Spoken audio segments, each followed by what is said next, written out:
আসসালামু আলাইকুম। এসএসসি 2025 শিক্ষার্থী সকলে কেমন আছে? আশা করি খুবই ভালো আছে। তো আজকে যে বিষয়টি নিয়ে আলোচনা করবো সেটা হচ্ছে উচ্চতর গণিত ফাইনাল সাজেশন। যেহেতু অল্প কিছুদিন পরে পরীক্ষা, তো আজকে তোমাদের উচ্চতর গণিতের ফাইনাল সাজেশন দিয়ে দেবো। তোমাদের কাছে একটা রিকোয়েস্ট, তোমাদের এরকম ভিডিও নিয়মিত পেতে চাও অবশ্যই চ্যানেলটা সাবস্ক্রাইব করে দেবা। তো দ্বিতীয় অধ্যায় বীজগণিতিক রাশি সম্পূর্ণ পড়তে হবে। তৃতীয় অধ্যায়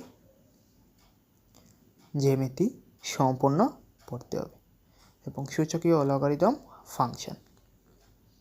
চতুর্থ অধ্যায় সম্ভাবনা থেকে যে টপিকগুলো পড়তে হবে: 1 সম্ভাবনা ধারণা, 2 নিশ্চিত ঘটনা, অসম্ভব ঘটনা, অসম্ভাব্য ঘটনা, 3 একই ঘটনা অনূর্ধ্ব 3 বার পুনরাবৃত্তি ঘটলে ফলাফল নির্ণয়, 4 সহজ ও বাস্তবিক সমস্যার সমাধান। সপ্তম অধ্যায় অসীম দ্বারা সম্পূর্ণ, অষ্টম অধ্যায় ত্রিকোণমিতিক সম্পূর্ণ এবং এমসিকিউ এর জন্য সকল অধ্যায় থেকে পড়া খুবই গুরুত্বপূর্ণ, তাহলে এমসিকিউ কমন পড়বে।